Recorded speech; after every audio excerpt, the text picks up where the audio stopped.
श्री स्वामी समर्थ स्वामी महाराजांच्या कृपेने तुमच्या सर्व इच्छा मनोकामना पूर्ण हो। श्री स्वामी समर्थ महाराजांचा तारक मंत्र हा अत्यंत प्रभावशाली मंत्र असून सर्व स्वामी भक्तांना स्वामींप्रती प्रीती दृढ करणारा आणि त्यांना भवसागरातून तारून नेणारा हा मंत्र आहे। जेव्हा सर्व मार्ग दिसेनासे होतात तेव्हा फक्त आणि फक्त स्वामीच आपल्या पाठीशी उभे असतात। स्वामींचा तारक मंत्र स्वामींचा अवतार कार्याची प्रचिती देतो। भक्तांच्या मनात असणाऱ्या शंका कुशंका दूर होऊन स्वामीच आपली माय माऊली असल्याची खात्री देखील देतो। भक्तांच्या आध्यात्मिक उन्नतीसाठी आणि मानसिक आरोग्य प्राप्तीसाठी तारक मंत्राचे नित्यश्रवण लाभदायक आहे। आपल्या मनात असणारे विचारांचे वादळ शांत होऊन मनातील विचारांना स्थिरता प्रदान करते। याचे कित्येक दाखले स्वामी भक्त हे आपल्याला देतच असतात। तर आपल्याला तारक मंत्राचे 21 दिवसाचे किंवा 11 दिवसाचे अनुष्ठान कसे करायचे, ही सेवा कशी करायची ज्यामुळे आपल्या इच्छित मनोकामना देखील पूर्ण होतील व घरामध्ये जर आजारपण असेल, आर्थिक टंचाई असेल तर ती देखील दूर होईल, ही सर्व माहिती आपण आज या व्हिडिओमधून जाणून घेणार आहोत। तत्पूर्वी तुम्ही चॅनलवरती नवीन असाल तर चॅनलला लाईक करा आणि सबस्क्राइब देखील करा। कमेंटमध्ये श्री स्वामी समर्थ लिहायला विसरू नका। स्वामी महाराजांचा येत्या 10 एप्रिलला प्रकट दिन आहे, हे आपण सर्वांनाच माहीत आहे आणि या प्रकट दिनाच्या काळामध्ये आपण जी काही स्वामींची सेवा करतो ती सेवा ही फलदायी ठरतच असते। त्यामुळे तुम्ही या 21 दिवसांमध्ये किंवा 11 दिवसांमध्ये तारक मंत्राची ही सेवा आवर्जून करावी। तसेच तारक मंत्राची सेवा करताना आपल्याला एक उपाय करायचा आहे की ज्यामुळे आपल्या घरातील जी काही नकारात्मकता आहे ती देखील दूर होईल व सर्व प्रॉब्लेम्स आपले नक्कीच सुटतील। तुम्ही तारक मंत्र म्हणण्यासाठी जेव्हापासून सुरुवात करणार असाल मग आजपासून म्हणा किंवा शुक्रवारपासून जरी ही सेवा केली तरी पण चालेल। ही सेवा करण्या अगोदर आपल्याला एक नारळ आणि खडी साखर श्री स्वामी समर्थ महाराजांच्या केंद्रामध्ये आपल्याला ठेवायचे आहे। तुमच्या घरामध्ये जर स्वामी महाराजांचा फोटो असेल तर तुम्ही काही काळ तिथे ठेवले तरी पण चालेल। तुम्हाला बाहेर जाणे शक्य नसेल, केंद्र जर जवळ नसेल तर पहिल्यांदा तुम्ही तुमच्या देवघरामध्ये थोडे दिवस ठेवले तरी पण चालेल। नंतर तुम्ही गुरुवारचा दिवस बघून तुम्ही केंद्रामध्ये हा नारळ आणि खडी साखर ठेवू शकता आणि ज्यांना ठेवणे शक्य असेल तर त्यांनी तारक मंत्राची सेवा करण्याच्या अगोदरच ठेवायचे आहे। आपण जेव्हा नारळ आणि खडी साखर ठेवायला जात असतो तेव्हा तुम्ही स्वामींना सांगायचे आहे की मी 21 दिवसाची तारक मंत्राची ही सेवा करत आहे, ही सेवा तुम्ही माझ्याकडून पूर्ण करून घ्या। तसेच माझी इच्छित मनोकामना जी काही आहे ती आपल्याला तिथे सांगायची आहे, ती देखील पूर्ण करा असे आपण स्वामी महाराजांना म्हणायचे आहे। स्वामी महाराजांना मुजरा देखील आपण करायचा आहे।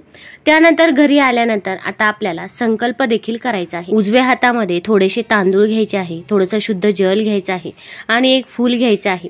तसेच हळदी कुंकू देखील त्यावरती अर्पण करायचं आहे। त्यानंतर आता आपल्याला हे पाणी एका तांबणामध्ये टाकायचं आहे। पण आपण जेव्हा हातामध्ये या सर्व वस्तू ठेवतो तेव्हा आपल्याला तुमचं नाव, गोत्र, तुमची जी काही इच्छा आहे ती स्वामी महाराजांना सांगायची आहे। तसेच तारक मंत्राचं अनुष्ठान आपण किती दिवस करणार आहोत हे देखील सांगायचं आहे आणि नंतर हे पाणी आपल्याला तांबणात सोडायचं आहे। तांबणात सोडल्यानंतर हे पाणी तुम्ही तुळस सोडून दुसऱ्या कोणत्याही झाडाला टाकू शकता। आता हा झाला आपला संकल्प। त्यानंतर आता आपल्याला तारक मंत्र म्हणायचा आहे। तारक मंत्र रोज आपल्याला 11 वेळा म्हणायचा आहे। त्यामध्ये आपल्याला खंड पडू द्यायचा नाही। मध्ये जर मासिक धर्म आला किंवा सूतक आले तर आपल्याला तेवढा काळ हा सोडून द्यायचा आहे आणि परत आपल्याला ते अनुष्ठान पूर्ण करायचे आहे। मग 21 दिवसाचे अनुष्ठान पूर्ण करायचे असेल तर परत पुढे तुम्ही तेवढे दिवस काउंट करायचे आहे। जेवढे दिवस आपले वाया गेले तेवढे दिवस पुढे तुम्ही काउंट करायचे आहे आणि 21 दिवसाचे किंवा 11 दिवसाचे अनुष्ठान आपल्याला करायचेच आहे। तर आपण तारक मंत्र म्हणताना काही गोष्टींची काळजी घेणे देखील गरजेचे आहे।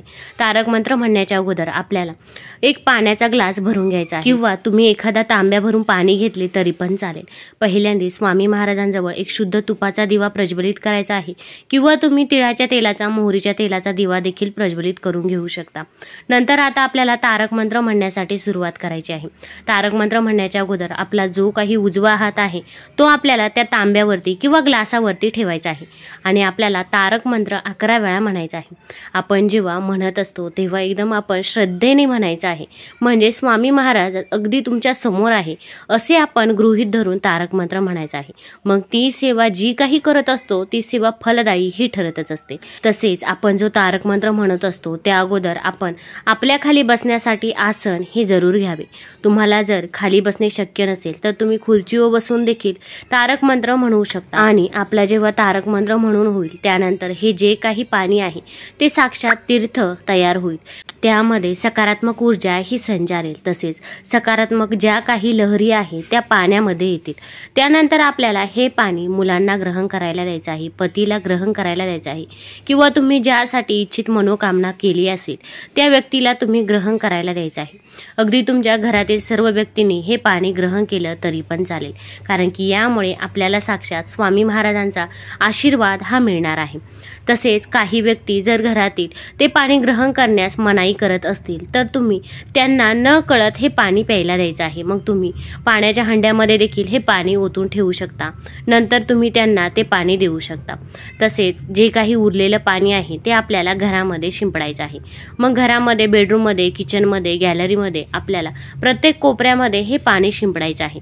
तर हे पाणी शिंपडल्यामुळे काय होईल तर आपल्या घरामध्ये जी काही नकारात्मक ऊर्जा आहे ती पूर्णतः दूर होईल व घरामध्ये सकारात्मक ऊर्जेचा संचार होईल। भरपूर वेळा आपल्या घरामध्ये नकारात्मक ऊर्जा ही येत असते, पण आपल्याला कळत नाही। मग आपल्या घरामध्ये कोणीतरी अचानक आजारी पडणे किंवा आर्थिक टंचाई जाणवणे अशा अनेक अडचणी या येत असतात, तेव्हा आपल्याला या गोष्टींची जाणीव व्हायला लागते। त्यासाठी तुम्ही हे पाणी जरूर शिंपडावे, कारण की या पाण्यामध्ये स्वामी महाराजांचा साक्षात आशीर्वादच आहे। आणि ही जी काही आपण सेवा करत असतो ती सेवा आपल्याला 11 दिवस किंवा 21 दिवस खंड न पडू देता करायचीच आहे। आणि आपण जेव्हा तारक मंत्र म्हणत असतो त्याच्या अगोदरच तुमची जी काही इच्छा आहे, जी काही मनोकामना आहे ती तुम्हाला स्वामी महाराजांना अगदी रोज सांगायची आहे। रोज 21 दिवस तुमच्या इच्छेबद्दल स्वामी महाराजांना सांगायचं आहे। तसेच आपण मनामध्ये नकारात्मकता ही अजिबातही आणायची नाही। जेव्हा आपण सकारात्मक पद्धतीने विचार करतो आणि स्वामी महाराजांवरती विश्वास आणि श्रद्धा ठेवतो तेव्हा ती आपले काम, कार्य हे सफलच होत असतं। तारक मंत्राची ही सेवा अतिशय प्रभावी आहे। मग ही सेवा कोण करू शकतं? तुमच्या घरामधील अगदी लहान मुले देखील ही सेवा करू शकतात। ज्यांना वाचता येतं ते सर्वजण ही सेवा करू शकतात। आणि ज्यांना हा मंत्र म्हणणे शक्य नसेल तर त्यांनी हा मंत्र श्रवण केला तरी पण चालेल। आपण जेव्हा श्रवण करत असतो तेव्हा देखील आपल्याला हा मंत्र 11 वेळाच म्हणायचा आहे आणि आपल्याला तांब्यावरती हात देखील ठेवायचा आहे, तेव्हाच तुमची ही सेवा फलदायी ही ठरेल। तुम्हाला जर व्हिडिओ आवडला असेल तर चॅनलला लाईक करा, सबस्क्राईब करा। धन्यवाद।